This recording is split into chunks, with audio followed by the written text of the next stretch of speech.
এই উদ্যোগটা আমাদের নিতে হবে। যারা আমাদের ইউনিভার্সিটি, ঢাকা ইউনিভার্সিটি কিন্তু অনেক অ্যালামনাই আছে যারা দেশে বিদেশে সামাজিকভাবে অর্থনৈতিকভাবে প্রতিষ্ঠিত। ওনারা যদি এগিয়ে আসে তখন এই জিনিসটা আমাদের জন্য অনেক ইজি হয়। আসসালামু আলাইকুম। আমি মোহাম্মদ আলামিন, বাংলা বিভাগের মাস্টার্সের শিক্ষার্থী। আমার প্রশ্নটা প্রধানমন্ত্রীর প্রতি এবং আমাদের শিক্ষামন্ত্রীর প্রতিও।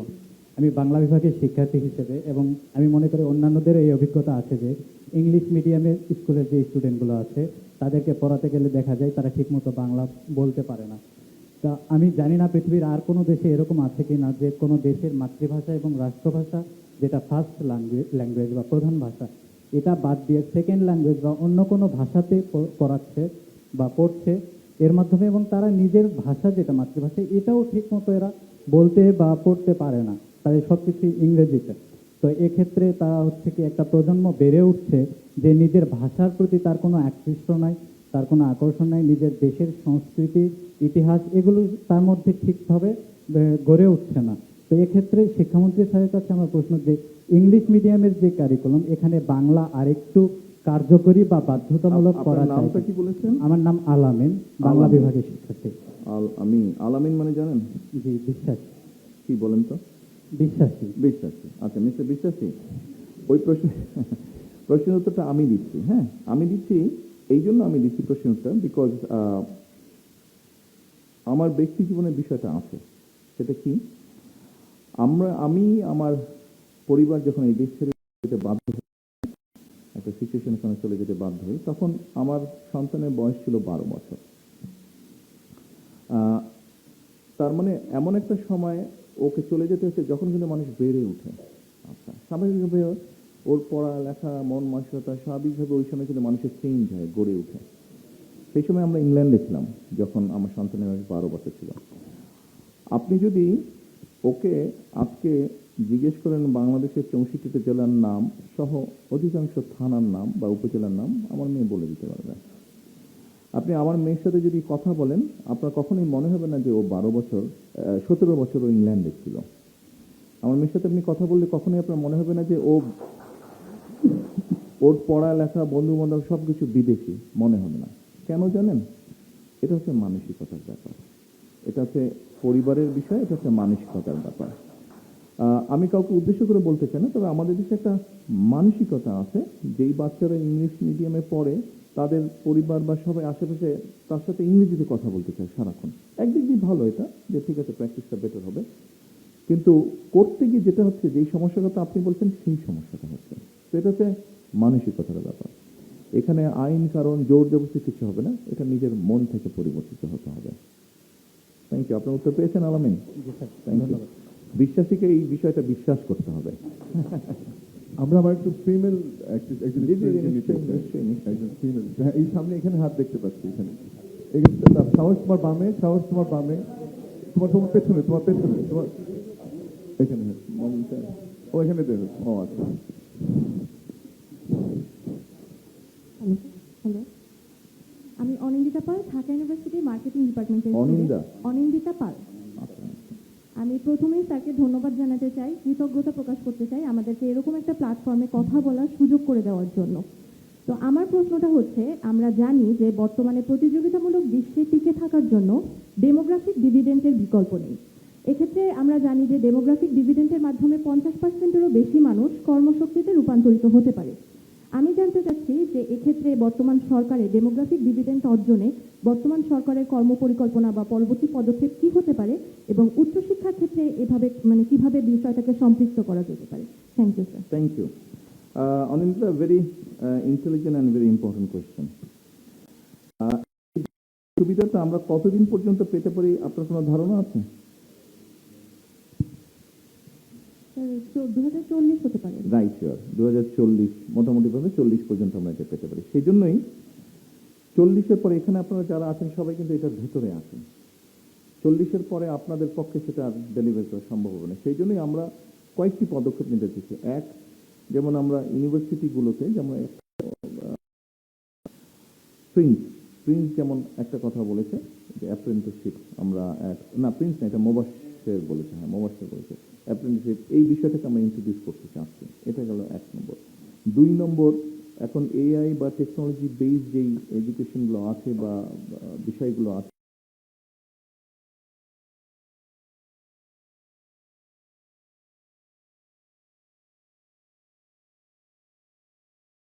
সো দ্যাট আপনারা বা ইয়াং জেনারেশন বা বাংলাদেশে যারা আপনার ভবিষ্যৎ, তারা যাতে এইগুলোতে আপনার একিট হতে পারেন।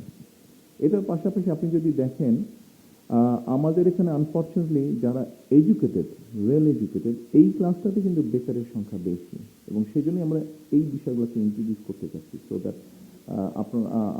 আপনাদের মতন যারা আছে আপনাদের ভিতর থেকে যাতে বেকারের সংখ্যাটা কমে যায়, একদম জিরো হয়তো হবে না, বাট কমে আসতে পারে।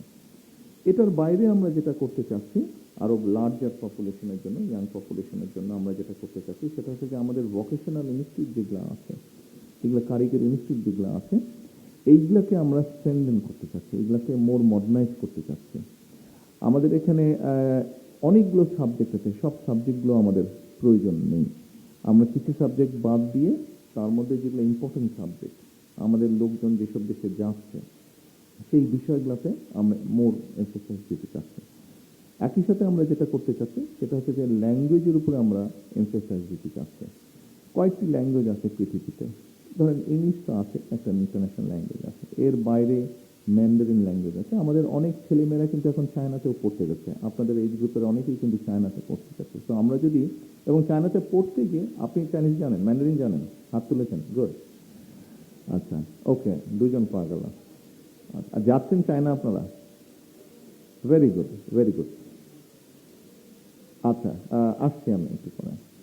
ওই যে ওনারা দুইজন যাবে, ম্যান্ডারিন ল্যাঙ্গুয়েজ জানে যাবে, এবং মোটামুটিভাবে আমি বলতে পারি ওনারা যাবার পরে পড়তে পড়তে ওনারা কিন্তু ওখানে জব পেয়ে যাবে, because of language skill, job পেয়ে যাবে ওনারা।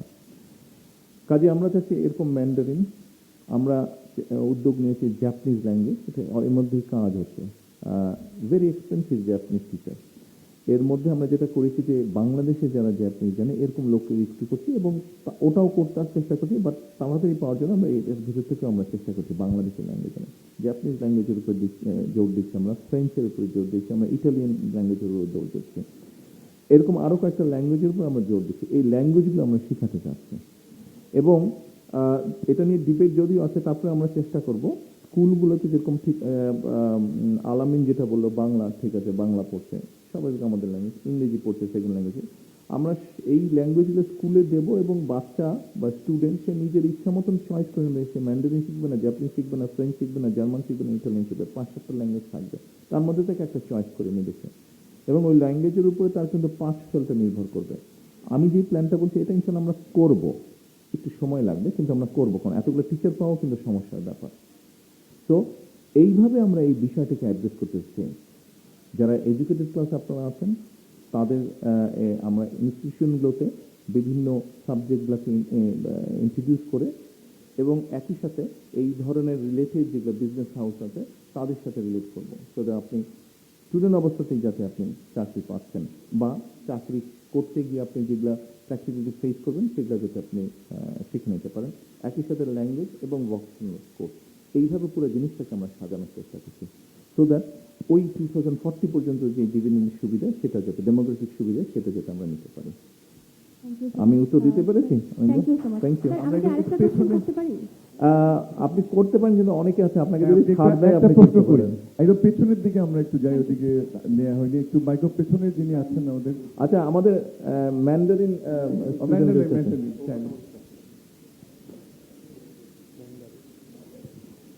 আসসালামু আলাইকুম। আসসালামু আলাইকুম। চোঙো হাং জংইল।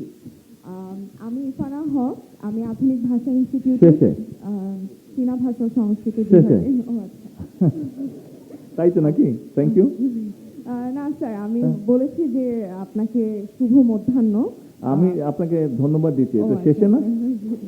হ্যাঁ, শেষে। স্যার, আমি আপনাকে অসংখ্য ধন্যবাদ। আমার প্রশ্নের কিছুটা অংশের উত্তর আপনি অলরেডি দিয়ে দিয়েছেন, যে আমরা আপনার যে প্রাথমিক শিক্ষা এবং মাধ্যমিক শিক্ষার ক্ষেত্রে তৃতীয় ভাষা অন্তর্ভুক্তিকরণের যে উদ্যোগের বিষয়ে আপনি অলরেডি বলেছেন, এবং 2025 সালের 17 ডিসেম্বরের বক্তব্যটা আমি আপনার ফলো করেছি। তো সেই বিষয়টার জন্য আপনাকে আন্তরিকভাবে ধন্যবাদ। এখানে স্যার দুইটা বিষয় আমার কোয়েশ্চেন ছিল, যে 1974 সালে ডক্টর কুদরতি খুদা শিক্ষা মিশন যেটা ছিল, তারা বিদেশি ভাষা শিক্ষানীতি নিয়ে প্রস্তাবনা দিলেও আমাদের কিন্তু কোনো স্ট্রাকচার্ড বিদেশি ভাষা শিক্ষানীতি কিন্তু নেই। অর্থাৎ থার্ড ল্যাঙ্গুয়েজ আমরা ইমপ্লিমেন্টের ক্ষেত্রে আমরা প্রাইমারি এডুকেশন বা সেকেন্ডারি এডুকেশন বা ইউনিভার্সিটির ক্ষেত্রে কিভাবে এটা আরো প্রপার ওয়েতে ইমপ্লিমেন্ট করতে পারি, বা আমাদের আনুষ্ঠানিক যে ভাষা, দাপ্তরিক ভাষা, এক্ষেত্রে তৃতীয় ভাষার ভূমিকাটা কি হবে, এ বিষয়ে আমাদের সুনির্দিষ্ট কোনো স্ট্রাকচার আমি কোনো ডকুমেন্টেশন পাইনি স্যার। তো এক্ষেত্রে কি আমরা এই বাস্তবায়নটি কি এই মেয়াদে দেখতে পাবো কিনা, এটা ছিল আমার প্রথম প্রশ্ন। আর দ্বিতীয় প্রশ্ন হচ্ছে এই স্যার, মেয়াদ বলতে আপনি কোন টাইম ফ্রেম বোঝাচ্ছেন? স্যার 5 বছর? জি স্যার, গভর্নমেন্টের 5 বছর? জি স্যার, জি স্যার। আর সেকেন্ড 5 কোয়েশ্চেন, বছরে আপনি দেখতে পাবেন ইনশাআল্লাহ। আমরা শুরু করব এর ভিতরে। জি স্যার, আগামী 6 মাস থেকে 1 বছরের মতন লাগবে আমাদের, 6 মাস থেকে 1 বছরের মতন লাগবে। কারণ ওই যে একটা সমস্যার কথা বললাম যে এত টিচার পাওয়া কিন্তু খুব মুশকিল। স্যার এটা এই একটা, টিচারগুলোকে জি আমাদের স্যার। ট্রেন করতে হবে। স্যার আরেকটা বিষয়, মানে এখানে রিসিপ্রোকাল দুইটা কোয়েশ্চেন আছে। স্যার আপনি সম্ভবত জানেন যে চীনে অনেক বিশ্ববিদ্যালয়ে বাংলা ভাষা অধ্যয়ন করা হয় এবং অনেক বিদেশি শিক্ষার্থী বাংলা ভাষা শিখতে আগ্রহী। তো সেক্ষেত্রে আমরা শুধু তাই নয় directly- তো, ওরা তো শুনলাম কয়েকটা হাসপাতালে রিসেপশন একটা রেখেছে, একটা বাংলা ভাষার সাইডে রেখেছে, জি, এবং স্যার। ওখানে নার্স যারা থাকে তারা বাংলায় কথা বলে, ট্রান্সলেটর থাকে বা ডাক্তারও থাকে বাংলায় কথা বলছে জি বোধহয়। স্যার। স্যার এখন এখানে দেখা যাচ্ছে যে আমরা যখন ইউরোপিয়ান কান্ট্রি বা আমরা চীনে যখন পড়তে যাই, তখন আমাদের হানিউ শেপিং খাওসে মানে এইচএসকে বা স্ট্যান্ডার্ড একটা ল্যাঙ্গুয়েজ প্রফিসিয়েন্সি টেস্ট দিতে হয়। তো সেক্ষেত্রে যখন বিদেশি শিক্ষার্থীরা বাংলাদেশে পড়তে আসবে, তো সেক্ষেত্রে আমরা সরকারি উদ্যোগে বাংলা ভাষা প্রফিসিয়েন্সি টেস্ট রিলেটেড কোনো স্ট্যান্ডার্ড কাঠামো তৈরি করতে পারি কিনা, এটা আমার একটা কোয়েশ্চেন মানে ছিল। ওদেরকে বাংলা শেখানোর জন্য স্যার মানে বাংলা অ্যাসেসমেন্ট, অর্থাৎ তাদের বাংলা লেভেল কি, বা আমরা এক্ষেত্রে কোনো স্ট্রাকচার্ড কারিকুলাম আল বি তৈরি অনেস্ট করতে উইথ পারি ইউ, কিনা? আমরা বোধহয় এটা চিন্তা করিনি, তাই না? জি, স্যার। এটা আমরা চিন্তা করিনি। স্যার এই বিষয়ে এই আর কি বিষয়টা। আপনারা ইন ফিউচার কোনো আপনি সিদ্ধান্ত বললেন এটা নেবেন আমরা এখন কিনা? কনসিডারেশন নিলাম, বাট আমরা গতকাল পর্যন্ত এটা চিন্তা করিনি। আমরা বরং আমাদের স্টুডেন্টদেরকে চাচ্ছি, আমাদের ছেলেমেয়েদেরকে চাচ্ছি বিদেশি ভাষা শেখাতে, জি, স্যার। বিদেশিকে বাংলা শেখাতে আমরা চাচ্ছি না। স্যার আমার কাছে মনে হয় এটা খুবই ভালো একটা মানে কালচারাল এক্সচেঞ্জের জায়গা হতে পারে, স্যার। তবে আগে আপনাদেরকে বিভিন্ন ভাষা শিখিয়ে নিই আমরা, স্যার ডেফিনেটলি তারপরে ওদেরটা নিয়ে মাথা ঘামাবো। আমাদের রিসোর্স তো কম। স্যার আমরা যারা ফ্রেশলি গ্র্যাজুয়েট, আমাদের ডিপার্টমেন্ট থেকে আমরা 120 জনও এই পর্যন্ত পাশ করে উঠতে পারিনি। সেক্ষেত্রে মাস এডুকেশনের ক্ষেত্রে যখন আমরা ইমপ্লিমেন্ট করতে যাব, that would be a huge challenge. Yes. তো সেক্ষেত্রে আমরা কিভাবে এই ভাষা মানে আমাদের বাচ্চাদেরকে যখন শেখাতে জি, যাবো, স্যার। আমরা স্যার, এটা সেক্ষেত্রে- ভিডিও ফরম্যাটে নিতে চাচ্ছি। জি স্যার, ভিডিও ফরম্যাটে আমরা নিতে চাচ্ছি, কারণ এত টিচার ফিজিক্যালি আমি দিতে পারবো না, সরকার দিতে পারবে না। সেই জন্য আমরা কিছু মানুষকে শেখাবো এবং ক্লাসরুম বা স্কুল রুমগুলোতে আমরা ভিডিও সেট করবো, সো দ্যাট ঢাকা থেকে বসে বা রাজশাহী থেকে বসে রাজশাহী বিভাগের জেলাগুলোতে সে টিচ করতে পারে, রংপুরে বসে রংপুর বিভাগের স্কুলগুলোকে টিচ করতে পারে। এইভাবে একজনই সবগুলোকে টিচ করবে না, ভাগ করে দিব। হয়তো স্যার আপনার ধরেন সেক্ষেত্রে আমাদের এমপ্লয়মেন্টের সুযোগ আছে কিনা? Of আরেক- course আছে, of course স্যার, আছে। ধন্যবাদ স্যার। স্যার আপনি very last ম্যান্ডারিন শেখাবেন, question. আপনি ম্যান্ডারিন শেখাবেন, আপনি হয়তো একসাথে 10টা স্কুলের বাচ্চাদেরকে ম্যান্ডারিন শেখাবেন। জি স্যার। দেখুন, স্যার এখন এগুলো তো সব এমপ্লয়মেন্ট জেনারেট করবে। এই যে ল্যাঙ্গুয়েজগুলো যখন হবে, এই যে টিচার অ্যাপয়েন্ট হবে, তো টিচার তো আর 100-200 জন হবে না, ফিউ থাউজেন্ড, 100,000 হবে। তো সেখানে তো স্বাভাবিক টিচার কারা হবে? আমরা তো বিদেশ থেকে টিচার এত আনবো না, আমরা তো আপনাদের মধ্যে থেকে টিচার নেবো। আপনাদের মধ্যে থেকেই ম্যান্ডারিন শেখাবে, হয়তো 10,000 টিচার নেবো। আপনাদের মধ্যে থেকে ফ্রেঞ্চ শেখাবে, 10,000 ফ্রেঞ্চ টিচার হবে। আপনাদের মধ্যে থেকেই জার্মান শেখাবে, জার্মান না, স্যার আমার ডানকিসা বলে না, ডানকিসান, ডানকেন। আচ্ছা, ভেরি লাস্ট কোয়েশ্চেন, সেটা হচ্ছে আমরা যারা এই ধরনের বিদেশি ভাষা শিখি, আমাদের আসলে আমরা যারা সিভিল সার্ভিসেস বা আমরা সরকারি বিভিন্ন কর্মসংস্থানের ক্ষেত্রে যাই, আমাদের বিষয়ভিত্তিক কোনো কোড আসলে অন্তর্ভুক্ত নেই। তো সেক্ষেত্রে আমাদের কি রোল হয় বেসিক্যালি ডিপ্লোম্যাটিক যে জায়গাগুলো বা পররাষ্ট্রনীতির যে জায়গাগুলো বা এডুকেশনের ক্ষেত্রে, তো সেক্ষেত্রে আমাদের বিষয় কোড অন্তর্ভুক্তকরণ এবং এইসব জায়গায় আমাদের প্রায়োরিটি এমপ্লয়মেন্টের কোনো সুযোগ আছে কিনা? আপনি প্রশ্নটা আরেকবার বলেন, পরিষ্কার হয়নি আমার কাছে। স্যার আমাদের বেসিক্যালি আমরা যখন সিভিল সার্ভিসেসের জন্য অ্যাপ্লাই করতে যাই, সকল বিষয়ে কিছু বিষয়ভিত্তিক কোড থাকে। তো আমরা যারা ফরেন ল্যাঙ্গুয়েজের স্টুডেন্ট, আমাদের আসলে আদার্স দিয়ে অ্যাপ্লাই করতে হয়। মানে আমরা সরাসরিভাবে আমাদের বিষয়গুলো সরকারের যে বিষয়ভিত্তিক যে লিস্ট আছে সেখানে আমরা এনলিস্টেড না স্যার। তো এক্ষেত্রে মানে আপনি আপনার যে একটা স্কিলনেস আছে, একটা ল্যাঙ্গুয়েজ জি, স্কিলনেস স্যার। আছে, সেটা জি, ওখানে জি, স্যার, ওভাবে মানে আমরা উল্লেখ যে নেই। একটা অনার্স মাস্টার্স করা আমরা যে গ্র্যাজুয়েট, এখানে আমরা অ্যাকনলেজড না স্যার।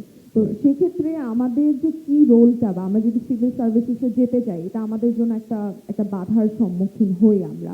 তো Right. এই বিষয়ে আপনাদের পক্ষ থেকে কোনো উদ্যোগ গ্রহণ করা হবে কিনা? আর দ্বিতীয়ত হচ্ছে স্যার আমাদের মেইন কাজগুলোই হয় অ্যাম্বাসিতে বা ডিপ্লোম্যাটিক যে জায়গাগুলোতে আমরা মেইন দেখা যাচ্ছে যে মিডল ম্যান হিসেবে কাজ করি। তো এইসব জায়গায় আমরা সরাসরি এমপ্লয়মেন্টের সুযোগ পাবো কিনা স্যার, এই দুইটাই কোয়েশ্চেন। না পারো আমি কোনো কারণ দেখছি না। তো আপনি যেটা বিসিসি যেটা সিস্টেম বললেন সেখানে হয়তো আমাদেরকে কিছু রুলস রেগুলেশন চেঞ্জ করতে হবে, অ্যামেন্ড করতে হবে। আমরা বিষয়টা নিয়ে চিন্তা করতে পারি, অবশ্যই অবশ্যই চিন্তা করতে পারি। নিশ্চয়ই নিশ্চয়ই, অফকোর্স। Sorry, thank you. ইংরেজি ভাষার উপরে স্যার দুঃখের বিষয় হচ্ছে ইংরেজি ভাষারও কোনো কোড নেই আর কি, মানে এটা আমার জানা ছিল না। আপনার কথা থেকে আমি বুঝতে পারলাম, আপনার কথা থেকে এবং আপনার কলিগের কথা থেকে বুঝতে পারলাম। এটা নিয়ে আমরা ডেফিনেটলি এটা আমরা অ্যাড্রেস করবো। আমি Thank একটু you. সবিনে একটা অনুরোধ জানাতে চাই আপনাদেরকে। আপনারা অনেক শিক্ষার্থী এখানে আছেন, 1.5 শতাধিক।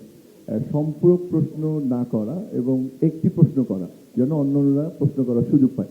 একদম পেছন দিক থেকে আমরা এখনো কোনো প্রশ্ন নেইনি, ডান দিকে একটু হ্যাঁ, ও তোমার সামনে ওনাকে দাও। হ্যাঁ, আসসালামু আলাইকুম মাননীয় প্রধানমন্ত্রী, আমি সাল্লাল হোসেন। কি নাম? সাল্লাল হোসেন। সাল্লাল হোসেন। আমি হচ্ছে ফার্মাসিউটিক্যাল টেকনোলজি ডিপার্টমেন্টের মাস্টার্সের শিক্ষার্থী। তো আমার যে বিষয়টা হচ্ছে নিয়ে প্রশ্ন, সেটা হচ্ছে মূলত পাবলিক হেলথ। আপনাদের যে নির্বাচনী ইশতেহার ছিল সেখানে 25 এবং 26 নং যে 31 দফার যে দফা ছিল, 25 এবং 26 নং, সেখানে যে বিষয়টা সেটা রিলেটেড আছে। বিষয়টা হচ্ছে এরকম, আমাদের যখন ট্রিপস চুক্তি থেকে বেরোয় যাব অথবা আমরা এলডিসি গ্র্যাজুয়েশন হব, তখন আমাদের প্যাটেন্ট করা ওষুধ ইউজ করতে গেলে তার প্যাটেন্ট ফিটা পরিশোধ করতে হবে। এখন আমাদের দেশে ফার্মাসিউটিক্যাল ইন্ডাস্ট্রির জন্য কিন্তু এটা কোনো সমস্যা না। তারা প্যাটেন্ট ফি দিবে, ওষুধের দাম যেটা আজকে আমরা অ্যান্টিবায়োটিক 30 টাকা নিচ্ছি সেটা হয়তো বা তারা 500 টাকা করে বিক্রি করবে। মানে দিন শেষে টাকাগুলো কিন্তু আমাদের যারা সাধারণ জনগণ রয়েছে তাদের পকেট থেকে যাবে। এখানে ফার্মাসিউটিক্যাল ইন্ডাস্ট্রির কিচ্ছু হবে না, তারা যেই টাকা দিয়ে কিনে আনবে তার থেকে একটু বেশি দামে বিক্রি করবে। তো এইখানে আমরা এই ফার্মাসি, আরেকটা জিনিস হচ্ছে আমাদের এই র ম্যাটেরিয়ালসের সাপ্লাই চেইন নিয়ে আমরা দেখি হচ্ছে যে যুদ্ধ করে হচ্ছে ইসরায়েল এবং ইরান, কিন্তু তার ভুক্তভোগী হচ্ছে বাংলাদেশের সাধারণ মানুষ। তারা তেল পাচ্ছে না এই হরমুজ প্রণালী বন্ধ হয়ে যাওয়ার কারণে। তো এটা কিন্তু আসলে একটা খুবই কনসার্ন, মানে সমস্যা হচ্ছে বিশ্বে, তার ভুক্তভোগী হচ্ছে আমাদের বাংলাদেশের সাধারণ জনগণ। বাংলাদেশ না, পৃথিবীর সব দেশই মোটামুটি ভুক্তভোগী। না, আমি তো বাংলাদেশের কনসার্ন নিয়ে কথা বলছি আর কি। অনেক দেশ তো আপনার এমার্জেন্সি দিয়েছিল, হ্যাঁ, জি। অনেক দেশ বন্ধ করেছিল। আমরা আলহামদুলিল্লাহ সেই পরিস্থিতিতে যেতে হয়নি আমাদের, উই কুড ম্যানেজ ইট। তো আমাদের আরেকটা জিনিস হচ্ছে র মেটেরিয়ালের যে সাপ্লাই চেইন, সেটা কিন্তু আমরা ভারত এবং চীনের উপর অনেক বেশি ডিপেন্ডেন্ট, কেমিক্যালসের উপর। জি। তো এই জায়গাগুলো থেকে আসলে আমরা কিভাবে উন্নত করতে পারি, আমরা অ্যাক্টিভলি কিভাবে হচ্ছে আমাদের ফার্মাসিউটিক্যাল ইন্ডাস্ট্রিগুলোকে আরো বেশি ইনভলভ করতে এটা পারি। সেকেন্ড প্রশ্নটার উত্তর বোধহয় হ্যাঁ, প্রিন্ট জি। করেছিল, ওখানে মোটামুটি ভাবে মনে হয় কিছুটা হলো দিয়েছিলাম আমি। আর আরেকটা জিনিস হচ্ছে আমাদের হেলথ কেয়ারে একটু আমি আবারও বিনীত হবে অনুরোধ জানাচ্ছি যে প্রত্যেক শিক্ষার্থী একটি করে প্রশ্ন করে আমরা, তাহলে সবাই সুযোগ পাবো। একটু এই দিক থেকে র বারবার- মেটেরিয়াল সব আমরা আনতে পারবো না, যেটা আমি আগেও বলেছি, পারবো না আমরা, সেটা আমাদের ওখানে এই নোহাওটা নেই বা সম্ভব হবে না। বাট যতটুকু সম্ভব হয় সেটা আমরা এখানে গ্রো করার চেষ্টা করছি। আসসালামু আলাইকুম, আমি দুর্যোগ ব্যবস্থাপনা ইনস্টিটিউটের শিক্ষার্থী। আমার নাম মোহাম্মদ সাইদুর রহমান। প্রধানমন্ত্রী, আপনার কাছে আমার প্রশ্ন হচ্ছে, বাংলাদেশে যেহেতু আমি দুর্যোগ ব্যবস্থাপনা ইনস্টিটিউটের শিক্ষার্থী, এনডিএমসি নামে একটা অর্গানাইজেশন আছে, ন্যাশনাল ডিজাস্টার ম্যানেজমেন্ট কমিটি, এবং আপনি ওটার চেয়ার। তো এটার কোনো পর্যায়ে আমাদের ইউথদের কোনো প্রতিনিধিত্ব নেই, যদিও আমরা এখন দুর্যোগ ব্যবস্থাপনার প্রতিটি ফেজে কাজ করছি। তো ওইখানে হচ্ছে গিয়ে ইউথদের কোনো রিপ্রেজেন্টেটিভকে যুক্ত করা যায় কিনা, এবং মানে একই সাথে রিপ্রেজেন্টেটিভ কিভাবে যুক্ত হবে এবং কি কাজ থাকবে তার একটু যদি খুলে বলেন। আচ্ছা, এনডিএমসির যে কার্যধারাগুলো থাকে, দুর্যোগ প্রশমন, দুর্যোগ ঝুঁকি প্রতিরোধ, এই পর্যায়গুলোতে যখন হচ্ছে গিয়ে সাজেশন পর্যায়ে কাজগুলো হয়, ওই জায়গাতে আমরা আমাদের মতামতটা যদি ব্যক্ত করতে পারি। হ্যাঁ, অ্যাজ মানে অ্যাজ কি হিসাবে আপনি কিভাবে? কিভাবে কি আচ্ছা, হিসাবে? আচ্ছা, ওইখানে যেমন আমরা যারা হচ্ছে দুর্যোগ ব্যবস্থাপনা ইনস্টিটিউটের শিক্ষার্থী আছি, তারা যেমন ত্রাণের সময় আমরা দেখি যে ঢাকা থেকে সবাই হই হুল্লোড় করে একটা পিকনিকের মতো অবস্থা করতে যায়। আমাদেরকে যদি ওইখানে যুক্ত করা হয়, তাহলে আমরা দুর্যোগ ব্যবস্থাপনা মন্ত্রণালয়ের সাথে সংযুক্ত হয়ে কিভাবে এই কার্যক্রমটাকে স্ট্রাকচার করা যায়, আমরা ওই রকমের একটা রূপরেখা দিতে পারি, এবং গভর্নমেন্ট হচ্ছে ওইটার উপর কাজ করে দেন একটা ফাইনাল ভার্সন দাঁড় করাতে পারে। এই সমস্ত জায়গায় আমরা মূলত আমাদের মতামতটা দিতে চাচ্ছিলাম। এবং এনডিএমসির একেবারে ওয়ার্ড লেভেল পর্যন্ত যে কমিটিগুলো আছে, অনেকে জানিই না তারা এই কমিটির সদস্য। আমি ব্যক্তিগত পর্যায়ে যখন গবেষণার কাজে ছিলাম তখনও এগুলো দেখেছি। তো তো স্কুল পর্যায়ে আমরা কোনো স্কুল ডিজাস্টার ম্যানেজমেন্ট কমিটি গঠন করতে পারি কিনা, যেইখানে বাচ্চাদেরকে ছোটবেলা থেকেই দুর্যোগ ব্যবস্থাপনা নিয়ে শেখানো হবে। ধন্যবাদ। কিছুদিন আগে আমি বসেছিলাম এই মন্ত্রণালয় থেকে নিয়ে। আমরা জোর দিয়েছিলাম বেশি আপনার ভূমিকম্পের উপরে, যে হঠাৎ যদি ভূমিকম্প হয় আমরা কিভাবে ম্যানেজ করব সেই জিনিসটাকে, ওইটা যে যদি ভেঙে ভেঙে পড়ে যে ডেব্রিসগুলো এগুলো কিভাবে আমরা সরাবো, কোথায় কোথায় কি ইকুইপমেন্ট আছে। আনফর্চুনেটলি কিছু বললেই সব কিছু কিনতে চাই জিনিস। সরকারি পয়সায় শুধু কিনতে চাই, এটা কিনতে হবে, ওটা কিনতে হবে, সেটা কিনতে হবে। তো যাই হোক, সেটা আমরা অন্যভাবে ম্যানেজ করছি। আমরা বলছি যে এখানে তো অনেক কনস্ট্রাকশন কোম্পানি আছে, তাদের কাছে কি আছে দেখেন আপনারা আগে, তাহলে তো আপনি কেনার পরিমাণটা কমে যাচ্ছে। এটা গেল এক নম্বর। দ্বিতীয়ত হচ্ছে যে ভলেন্টিয়ার, অর্থাৎ কারা কাজ করবে, তাদের কিছু ভলেন্টিয়ার আছে, আমরা আরো ভলেন্টিয়ার ট্রেন করার আমরা চিন্তা ভাবনা করছি। পরিকল্পনার মধ্যেই আমরা সাজিয়েছি কিভাবে এই জিনিসটাকে অ্যাডজাস্ট করা যায়। কোস্টাল বেল্টে তাদের বেশ কিছু ভলেন্টিয়ার আছে, probably you know this, but Dhaka শহর বা যেসব জায়গায় এরকম ডিজাস্টার হতে পারে সেখানে তেমন নেই।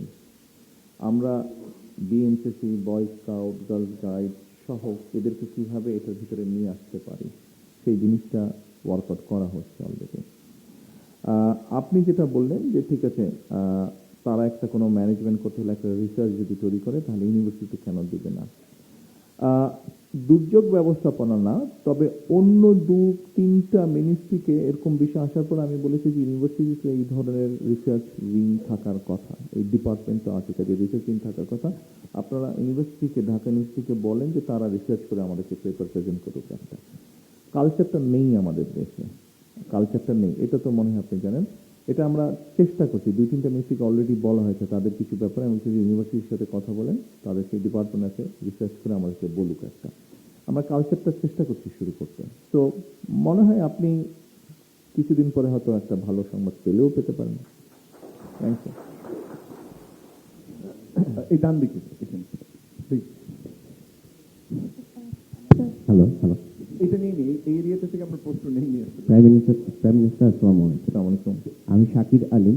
আমি বর্তমানে 4র্থ বর্ষে পড়ছি থিয়েটার অ্যান্ড পারফরমেন্স স্টাডিজ বিভাগে। স্যার, আপনার কাছে আমার যে প্রশ্ন, যেমন আমার বিভাগের একটা স্পেশাল সেগমেন্ট, আপনার যেমন বিভাগটা theatre and performance studies. Theatre and performance studies. আমার বিভাগটা পারফরমেন্স স্টাডিজকে অনেক গুরুত্ব দেয়, এবং আমার বিভাগের মতো আরও যারা বিভাগ রয়েছে, ডান্স, মিউজিক, আমার অনেক বন্ধু বান্ধব সহপাঠী রয়েছে।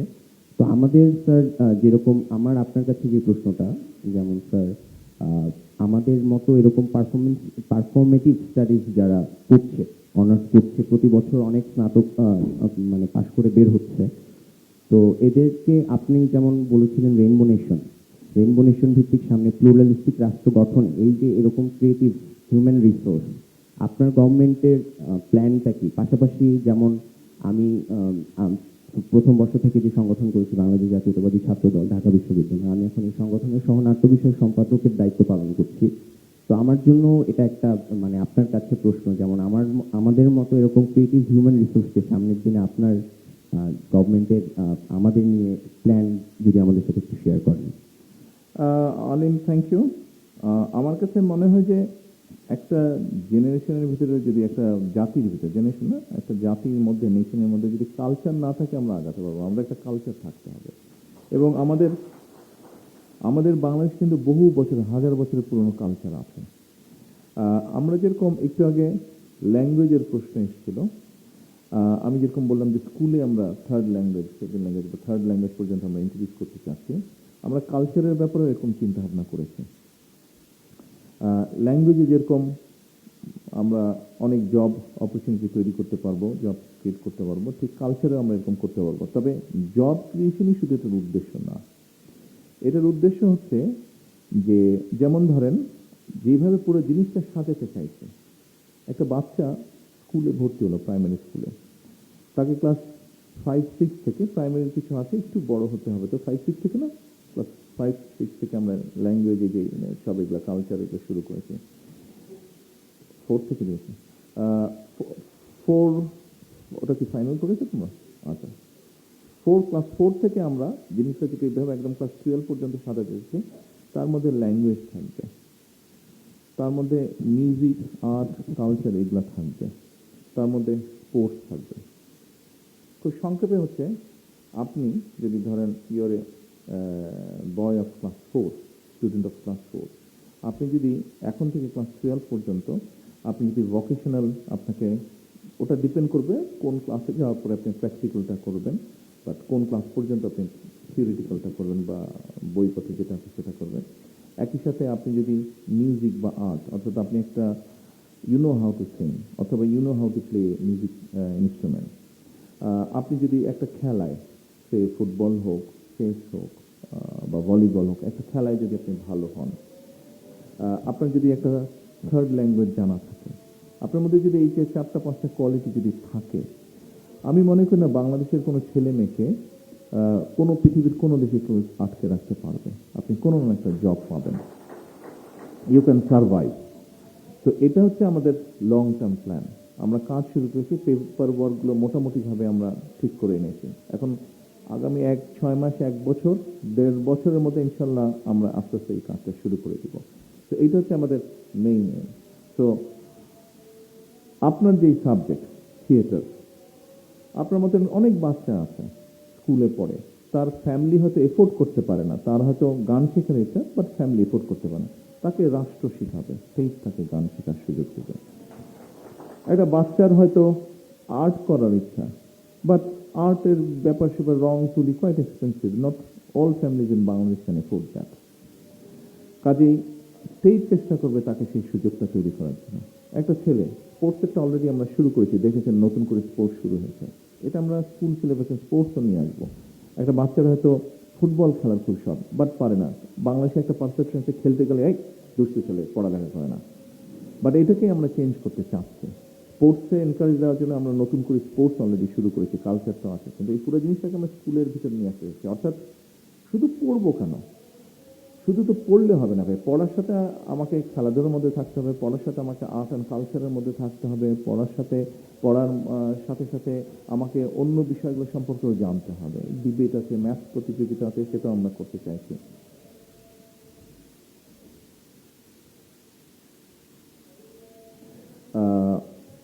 এইভাবে পুরো জিনিসটাকে আমরা সাজাতে চাচ্ছি। তো আমি মনে করি আগামী 10-12 বছর পরে ইনশাল্লাহ আমরা একটা সুফল দেখতে পাবো। আপনি যেই কারণে এই সাবজেক্ট পড়ছেন, সেটার দেশব্যাপী একটা প্রতিফলন ইনশাল্লাহ আগামী 10 থেকে 12 বছর পরে আমরা দেখতে পাবো। ধন্যবাদ রানী। আমি এখানে একটু মাইক্রোফোনটা দেওয়ার জন্য বললাম, আমাদের ছাত্রী অনেকক্ষণ আগে হাত তুলেছেন। একটা মিনিট, সাইদুর রহমান কোথায় গেল? সাইদুর রহমান, এফডি একটা সংস্থা আছে বোধহয় আপনাদের, এফডি, আর্ম ফোর্সেস ডিভিশন, হ্যাঁ, এরা ডিজাস্টার রেসপন্স অ্যান্ড এডুকেশন, এটার উপরে একটা ইন্টারন্যাশনাল সেমিনার তারা করবে। ঠিক আছে, আপনি খোঁজ খবর রাখবেন কবে করবেন। Thank you. জি, আপনি প্রশ্ন করুন। আসসালামু আলাইকুম আসসালামু স্যার। আলাইকুম। আমার নাম কাবেরী আজাদ, আমি মাস্টার্স প্রথম পর্বের sorry, say the name again. Kaberi Azad. Kaberi, জি স্যার। জি বলেন। স্যার, আমি অঙ্কন ও চিত্রায়ন বিভাগের একজন মাস্টার্সের শিক্ষার্থী। তো আমার আপনার Art. কাছে, জি, চারুকলা, হ্যাঁ। আপনি অলরেডি অনেকটা বলেছেন আগের প্রশ্নকর্তার উত্তরে। তো তারপরেও আমার যেটা জানার ছিল যে আর্টিস্টদের শিল্প বাজার প্রসারে আপনাদের সামনে কোনো পদক্ষেপ বা কোনো ধরনের স্ট্রাকচার আছে কিনা আপনাদের মাথায়? আর আরেকটা বিষয় হচ্ছে যে আমাদের ফাইন আর্টসে যে মানে ফ্যাকাল্টিতে 8টা ডিপার্টমেন্ট আছে, কিন্তু এখানে মিউজিওলজি বা কনজারভেশন, আর্টওয়ার্ক রেস্টোরেশন এগুলো নিয়ে বা নিউ মিডিয়া আর্ট নিয়ে কোনো ধরনের ডিপার্টমেন্ট নেই। যেখানে ধরেন ইন্ডিয়াতে আমি যেমন আইসিসিআর স্কলারশিপে অ্যাপ্লাই করছি, সেখানে ওদের এরকম সময় উপযোগী যে ডিপার্টমেন্টগুলো এগুলো আছে, এবং আমরা যখন আমাদের জাদুঘরে এক্সপার্টদেরকে যখন লাগছে আমাদের বাইরে থেকে আনতে হচ্ছে। তো আমরা যদি পারতাম যে এই যে বাইরে থেকে তারা শিখে আসছেন একটা স্কলারশিপ নিয়ে, তারপরে এসে তারা মিউজিয়ামগুলোতে কাজ করছেন। এটা নিয়ে একটা বোধহয় কোর্স ছিল আমাদের জাদুঘরে, এখন কোনো একটা কারণে হচ্ছে না, আমি সঠিক বলতে পারবো না। তবে যদি ডিপার্টমেন্টই থাকতো আমাদের ইউনিভার্সিটিগুলোতে, তখন আমরা একটা বেশ বড় সংখ্যায় ট্রেন্ড মানে লোকজন পেতাম যারা এখানে কাজ করতে পারেন। তো এটা নিয়ে কোনো কিছু আপনারা পারবেন কিনা? ডিপার্টমেন্ট এটা বোধহয় ভিসিটা ভালো বলতে পারবেন, মানে ডিপার্টমেন্ট আরো ওপেন হবে কিনা এটা তো আমি ঠিক সঠিকভাবে বলতে পারবো না, এটা ভিসি সাহেব বলতে পারবেন। ডিপার্টমেন্ট আর্কিওলজি আমি মনে করি যে দেখুন কাবেরীর প্রশ্নের উত্তর বলতে কি আমি একটু ভিন্নভাবে উত্তরটা দিব। এই যে আপনারা অনেক কিছু যে চাইছেন, মনে করছেন হওয়া উচিত দেশে, এই সকল কিছু যদি আমাদেরকে আস্তে আস্তে ধীরে ধীরে তৈরি করতে হয়, আমাদেরকে দেশে কিন্তু একটি স্থিতিশীল পরিবেশ লাগবে। আমরা যদি দেশের রাজনৈতিক পরিস্থিতি স্থিতিশীল না রাখতে পারি, তাহলে কিন্তু আমরা কোনো কিছু তৈরি করতে পারবো না। তৈরি হবে ভেঙে যাবে, তৈরি হবে ভেঙে যাবে। সেই জন্য একটা স্থিতিশীল পরিবেশ দরকার। এবং এই ক্ষেত্রে আমি মনে করি আপনাদের প্রত্যেকটা এখানে উপস্থিত প্রত্যেক স্টুডেন্টের একটা বড় কিন্তু ভূমিকা আছে। যেই ভূমিকাটা আপনারা সোশ্যাল মিডিয়া হোক, আপনারা যে মাধ্যমে ধীরে ধীরে কিন্তু এটা একটা ওপিনিয়ন তৈরি করতে হবে যে ঠিক আছে আমরা রাজনীতি করব, আমরা রাজনীতি করেছি, রাজপথে অনেক কিছু করেছি, বাট এখন স্থিতিশীলতা আসতে হবে। রাজনীতিকে সংসদে যেতে হবে। শুধু রাজপথে এসে হইচই করলেই কোনো কিছু গড়ে তোলা যায় না। কোনো কিছু গড়ে তোলার জন্য কিন্তু স্থিতিশীলতা লাগে, কোনো কিছু গড়ে তোলার জন্য বসে আলোচনা করতে হয়, কোনো কিছু গড়ে তোলার জন্য বসে চিন্তা করে কাজ হাত দিতে হয়। কাজেই এই সহযোগিতা কিন্তু আপনাদের লাগবে, because future is yours, future is yours. কাজে আপনাদেরকে এখানে শক্ত হতে হবে, আপনাদেরকে এখানে প্রতিবাদ করতে হবে। কাবেরী, আপনার প্রশ্নের উত্তরটা আমি ডাইরেক্টলি দিলাম না, বাট আমি যেভাবে চিন্তা করি, বিকজ আপনি বলেছেন আপনার অনেক ডিপার্টমেন্ট নেই, প্রয়োজন। এখানে আমি কতটুকু প্রাসঙ্গিক জানি না, একটা বিষয় উল্লেখ করতে চাই। আপনি যেখানে কাজ করছেন, যেমন ধরেন মিউজিয়ামের কথা বললেন, মিউজিয়ামে যারা কাজ করে কি বলে জানি, না না না কিউরেটর, হ্যাঁ কিউরেটর, এরকম যারা কাজ করে, এইগুলো আমাদের দরকার। আমাদের অনেকগুলো মিউজিয়াম আছে বাংলাদেশের, আমি আগে গিয়েছি, এবার আসার সুযোগ হয়নি। বাট আমার কাছে অনেক সময় বেশ খারাপ লেগেছে যে মনে হচ্ছে যে বলে না এটিএমের মতন পড়ে আছে আমাদের বিভিন্ন জায়গায় যতটুকু যায়, যে কটি মিউজিয়াম আছে, মিউজিয়ামের বিষয়বস্তুগুলো সব এটিএমের মতন পড়ে আছে। তো আমাদের অনেক কিউরেটর দরকার। এর মধ্যে একটা উদ্যোগ নিয়েছে অলরেডি, একটার কাজ শুরু করেছেন শিক্ষামন্ত্রী, অন্যটা বোধহয় একটা সময় কালচারাল মিনিস্ট্রি আন্ডারে, তা অলরেডি মিনিস্টার এবং সেক্রেটারিকে আমি বসেছি, ওনারাও কাজ শুরু করবে। সেটা হচ্ছে যে আমরা স্কুলের বাচ্চাদেরকে, এর মধ্যে আপনার সংসদে আমি জানি না কয়জনের দেখা শুরু হয়েছে, লাস্ট যে সেশন হলো, ফার্স্ট সেশন হলো, আমি এডুকেশন মিনিস্টারকে বলছিলাম ওনারা অলরেডি কাজ শুরু করেছে, স্কুলের বাচ্চাদেরকে আমরা সংসদে নিয়ে যাচ্ছি, তারা দেখবে। এটা আমি এই জন্য বলছি, আমার একটা অভিজ্ঞতা ছিল ব্রিটিশ পার্লামেন্টের দেখার। ওদের ওখানে গাইডেড ট্যুর সিস্টেম আছে, আপনি টিকিট কেটে যেতে পারেন, পুরো পার্লামেন্ট দেখাবে, ওটার ইতিহাস বলবে, ঐতিহ্য বলবে, সবকিছু বলবে আপনাকে। ব্যাপারটা আমার কাছে খুব ভালো লেগেছে, এবং যেদিন আমি দেখেছিলাম সেদিনই আমি চিন্তা করেছিলাম যে আমার যদি ইনশাল্লাহ কোনোদিন সুযোগ হয়, তাহলে আমি এই ব্যবস্থাটা আমার দেশের বাচ্চাদের জন্য করার চেষ্টা করব। তো আলহামদুলিল্লাহ, আল্লাহর মতে I could start it, I could do it. আমি বাচ্চাদেরকে আমি বলেছি, এখন শুধু ঢাকার স্কুলের বাচ্চারা আসছে, ইনশাল্লাহ আস্তে আস্তে অন্য অন্য ডিস্ট্রিক্টের বাচ্চাদেরকে আমরা ধীরে ধীরে আনবো। তারা পার্লামেন্ট দেখবে, সেশন দেখবে, পার্লামেন্ট বিল্ডিং এর একটা হিস্ট্রি আছে, এটা লিগেসি আছে, কিভাবে কি হলো, এই সবগুলো তারা জানবে। একই সাথে মিউজিয়ামের ব্যাপারটাও করেছে, যে বাচ্চাদেরকে মিউজিয়ামে নিতে হবে যতটুকুই যা আছে। ইংল্যান্ডে আমি দেখেছি বাচ্চারা, ব্রিটিশ মিউজিয়ামে গিয়েছি, সায়েন্স মিউজিয়ামে গিয়েছি, তখন দেখি স্কুলের বাচ্চারা আসছে, বিভিন্ন স্কুলের বাচ্চারা আসছে, ওই ওই ওই করে আসছে বাচ্চারা, কিন্তু সবার হাতে একটা কলম আর একটা খাতা আছে। ও যেই জিনিসটা দেখছে, ওই জিনিসটা কি লিখছে, ওর মতন করে ও লিখছে, ও কি দেখলো, কি বুঝলো। ওখানে তো নিচে লিটারেচার আছে, কি জিনিস কোন জিনিস, যেমন লোকোমোটিভ একটা, ওয়ার্ল্ডের ফার্স্ট লোকোমোটিভ সায়েন্স মিউজিয়ামে রাখা আছে, ওটা সম্পর্কে একটা ডেসক্রিপশন দেওয়া আছে, ও ওখান থেকে নোট করছে। আমার খুব ভালো লেগেছে, মনে হচ্ছে যে আমার যদি সুযোগ হয় কোনোদিন, I will try to introduce this in Bangladesh for my children. So Bangladesh for the children of Bangladesh. তো কাজ আমরা শুরু করছি, ইনশাল্লাহ ওটাও হবে। তো আমি মনে করি আপনি যেরকম চাচ্ছেন, নিশ্চয়ই যেই বাচ্চাগুলো যাবে মিউজিয়াম দেখতে, ওদের মধ্যে থেকে অনেকে আপনার সাবজেক্টে পড়তে আসবে ইনশাল্লাহ ভবিষ্যতে। তো এইভাবে আমরা আস্তে আস্তে তৈরি করবো আমাদের জাতিকে। থ্যাংক ইউ সবাই, ধন্যবাদ। আপনার উত্তর পেয়েছেন? বাঁ দিকে পেছনে, হ্যাঁ পেছনে। আমি একটু অনুরোধ জানাবো যে আমরা একটু শৃঙ্খলাটা বজায় রাখি, সবার পক্ষে প্রশ্ন করা, সবার প্রশ্ন নিয়ে আসলে সম্ভব নয়, আর সংক্ষিপ্ত প্রশ্ন করি তাহলে আমরা অনেক প্রশ্ন করার সুযোগ পাবো। আসসালামু আলাইকুম, আমার নাম সাফওয়াত ইশরাত। প্লিজ আগে বলুন। সাফওয়াত, সাফওয়াত। জি, সাফওয়াত। সাফওয়াত। আমি স্বাস্থ্য অর্থনীতি ইনস্টিটিউটে পড়াশোনা করছি, 3rd ইয়ারে। আমার কোয়েশ্চেনটা হচ্ছে, আপনাদের নির্বাচনী ইশতেহারে সবার জন্য স্বাস্থ্য এই নীতির ভিত্তিতে যুক্তরাজ্যের NHS এর আলোকে যে সর্বজনীন স্বাস্থ্য সেবার কথা বলা হয়েছে, তা বাস্তবায়নে আপনাদের ফিনান্সিয়াল, স্ট্রাকচারাল আর ম্যানেজমেন্ট ক্যাপাসিটি আছে কিনা? এই মুহূর্তে নেই। ক্যাপাসিটি বিল্ডিং এ বাংলাদেশ গভর্নমেন্ট কি করার কথা ভাবছে আসলে? সরি, ক্যাপিটাল বিল্ডিং এ, ক্যাপাসিটি বিল্ডিং এ। আচ্ছা, ঠিক আছে, ধন্যবাদ। দেখুন, পাশেই তো Dhaka medical college, Dhaka medical. Dhaka মেডিকেলে খুব সম্ভব সরকারি হিসাবে এটার এটা 1000 খানেকের মতন প্রতিদিন, না 2600 প্রতিদিন, 2600 বেড। আচ্ছা, 2600 বেড আছে। প্রতিদিন কতজন হ্যান্ডেল করতে পারে ওটা ক্যাপাসিটি? 5000 হয়ে যায়। না না, সেটা তো তারা ম্যানেজ করার চেষ্টা করে, বাট অফিসিয়ালি ক্যাপাসিটি কি? 2600। অফিসিয়াল ক্যাপাসিটি কিন্তু 2600। ও ঢাকা মেডিকেলে কাজ করতো, ডক্টর আমান। ও বললো কিন্তু 4-5 হাজার হয়ে যায়। তার মানে 2600 ক্যাপাসিটি, তার ডবল কিন্তু প্রতিদিন আসছে, তার ডবল প্রতিদিন আসছে।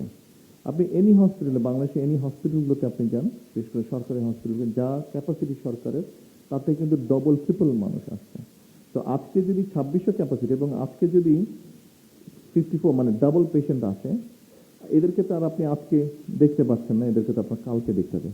কিন্তু by the time you see them, today's patient, by the time you see them tomorrow, আপনার কিন্তু স্পিল ওভার ইফেক্ট হচ্ছে, আরো 54 চলে আসলো। তো এটা কিন্তু বাড়ছে আসতেছে। এখন কি করব আমরা? বঙ্গোপসাগরে তো আর ফেলে দিতে পারবো না মানুষগুলোকে, বেশি কিছু মানুষ। সেজন্য আমরা যেটা চিন্তা করেছি, যেটা কাজ আমরা শুরু করেছি, সেটা হচ্ছে যে আমরা 1 লক্ষ হেলথ কেয়ার অ্যাপয়েন্ট করব। আপনি যেহেতু যে সাবজেক্টে পড়েন, নিশ্চয়ই আপনার ধারণা আছে, ইউরোপে কিন্তু এখন প্রিভেনশনের উপরে জোর দিচ্ছে। NHS এর কথা বলছেন, প্রিভেনশনের উপরে জোর দিচ্ছে। ওরা হিসাব নিকাশ করে দেখেছে যে একটা মানুষ যদি অসুস্থ হয়ে আসে, ওকে ডাক্তার দেওয়া, ওকে ওষুধ দেওয়া, ওর জন্য বেড রেখা, হসপিটালে সবকিছু যেই খরচ হয়, একটা লোককে যদি, মানুষকে যদি তৈরি করা হয় যে বাসা বাসায় গিয়ে মানুষকে অ্যাওয়্যার করবে যে প্রিভেনশনের ব্যাপারে, সেটার খরচ কম অনেক। আমরা এখন সেদিকে যাওয়ার চেষ্টা করছি। 20 কোটি মানুষ, আপনি ইংল্যান্ডের NHS এর কথা বলেছেন, NHS ইংল্যান্ডের মতন দেশ কিন্তু হিমশিম খাচ্ছে, ইংল্যান্ডের মতন দেশ হিমশিম খাচ্ছে NHS কে ম্যানেজ করতে।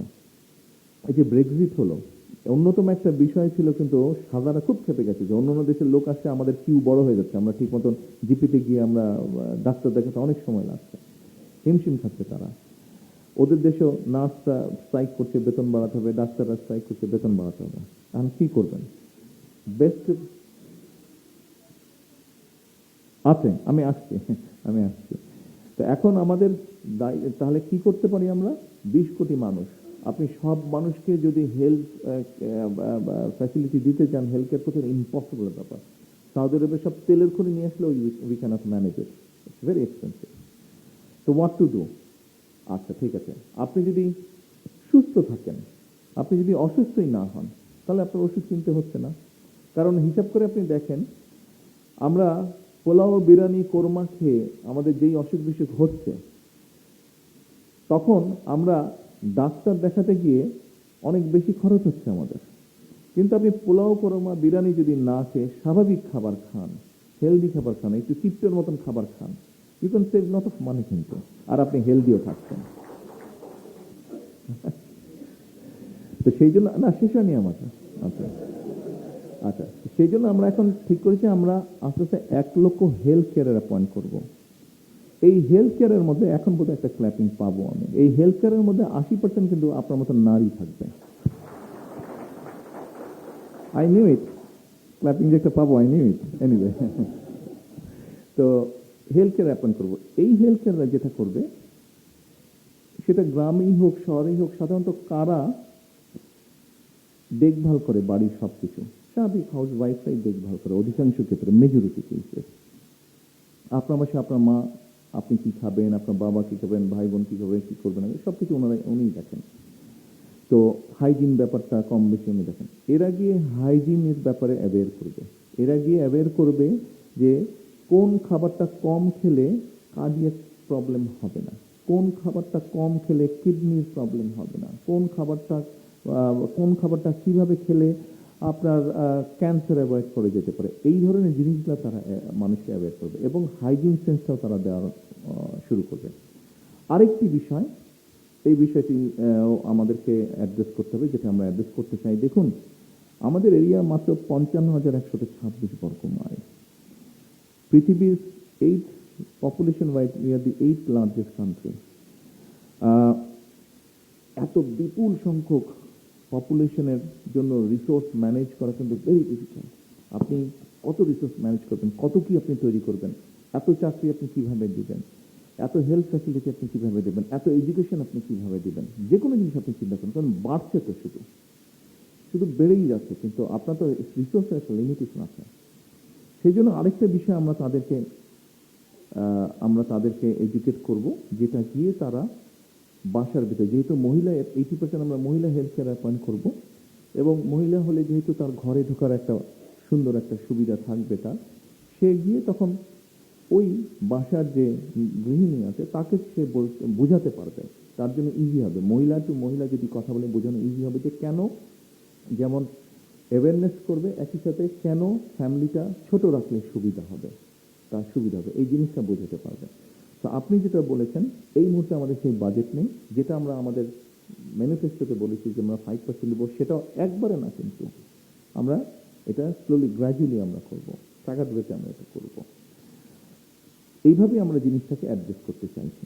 তাহলে যেটা হবে, আমরা যখন রুগী কমাতে পারবো, এখন যেরকম আমরা জানলাম ডেলি 5400 রুগী আসে মেডিকেলে, 5400 রুগী আসছে, 5500 মতন রুগী আসছে, কিন্তু ওর ক্যাপাসিটি হচ্ছে 2600। আমরা যদি এটাকে 2600 না, 5400 থেকে কমিয়ে আমরা যদি 4000 আনতে পারি, 3500 আনতে পারি, তাহলে কিন্তু যে রুগীগুলো যাচ্ছে একটু হলেও বেটার ট্রিটমেন্ট পাবে তারা, এবং লং রানে যখন যাবেন আস্তে আস্তে আস্তে আস্তে অনেক সময় নেবে, কিন্তু আস্তে আস্তে আস্তে এটা তখন 2600-তে এসে দাঁড়াবে।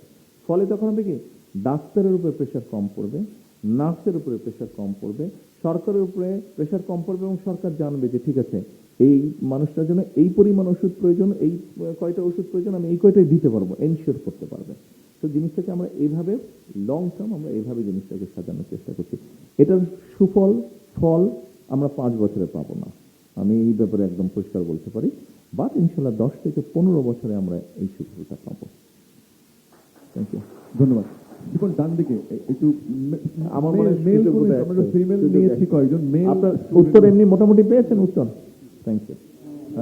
শিপন ডান দিকে ওনাকে হ্যাঁ, ওনাকে পেছনে ওনাকে। হ্যাঁ, নিশ্চয়ই ঠিক আছে। প্লিজ বলেন। আসসালামু আলাইকুম, আমি আলবি আহমেদ সরকার, গণিত বিভাগ থেকে সরকার? ও, ইলেক্টেড না আনইলেক্টেড? Unelected sir. তো আমি গণিত বিভাগ থেকে বলতেছিলাম, মাস্টার্সের ফিজিক্স শিক্ষার্থী। কোন ডিপার্টমেন্ট? গণিত বিভাগ। Mathematics। ডেঞ্জারাস ব্যাপার, আমি খুব ভয় পেতাম বরাবর, সিরিয়াসলি।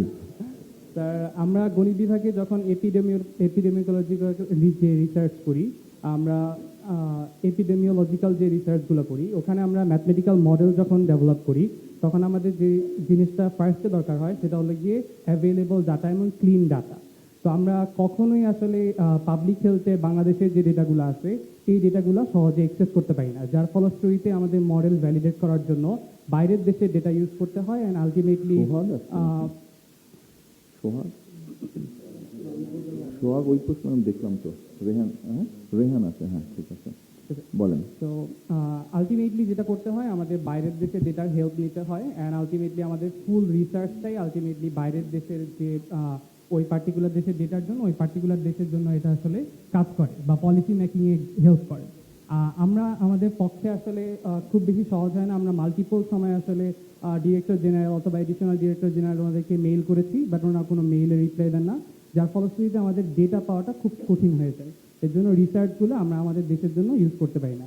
আর আরেকটা ব্যাপার আমি বলতে চাচ্ছিলাম, হামের যখন প্রাদুর্ভাব শুরু হয়, আমরা একদম ইনিশিয়াল বেসিসে আমাদের ল্যাব থেকে হামের উপর আমরা রিসার্চটা শুরু করি, এই এপিডেমিওলজিক্যাল ট্রাজেক্টরি কেমন হতে পারে। পরবর্তীতে আমরা একটা ড্যাশবোর্ডও আলহামদুলিল্লাহ ডেভেলপ করেছি, আমরা চাচ্ছি এটা যাতে আমাদের ইউনিভার্সিটির পক্ষ থেকে লঞ্চ করা হয়। তো স্যার আমরা যেটা জানতে চাই সেটা হলো যে আমাদের পক্ষে ডাটা এক্সেস, পাবলিক হেলথের ডাটা এক্সেসটা যাতে একটা স্ট্রাকচারাল প্রসেসের মধ্যে দিয়ে ইজি হয় এই ল্যাবগুলোর জন্য স্যার। Thank you. আপনার প্রশ্নের একদম একিউরেট আনসার আমি করতে পারবো না, আমি ওভারঅল আপনাকে আনসার দিতে পারবো। আপনার প্রশ্নের মোটামুটি প্রিসাইজ আনসার রেহান দিবে। তার আগে আমি একটু বলি, রেহান এদিক চলে আসি। তার আগে যেটা হচ্ছে যে আপনি যেটা বললেন, আনফর্চুনেটলি আমরা অনেক বছর বাংলাদেশে এই ডাটার উপরে, যেমন ইউনিভার্সিটিতে টিচার অ্যাপয়েন্টের ক্ষেত্রে পলিটিক্যালি জিনিসটাকে জাজ করা হয়েছে, এই ডাটার ক্ষেত্রে এরকম ম্যানিপুলেশন হয়েছে। এটা শুধু আপনার হেলথের ব্যাপারে না, ইকোনমি বলেন, হেলথ বলেন, এডুকেশন, সব ক্ষেত্রে যেভাবেই হোক বেশি দেখানো হয়েছে।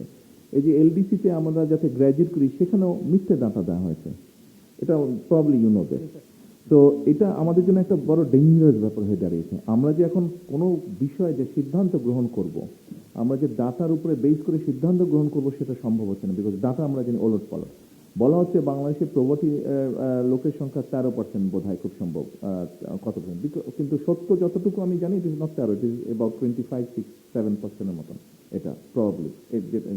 তো এখানে আমাদেরকে আসলে টু বি অনেস্ট, আমাদেরকে অনেস্ট হতে হবে। যেই ইনস্টিটিউশনগুলো কাজ করে তাদেরকে আসলে তাদের মতন করে কাজ করতে দিতে হবে। তাদের মতন করে কাজ করতে দিলে তখন আপনি সঠিক ডাটাগুলো আস্তে আস্তে পাবেন।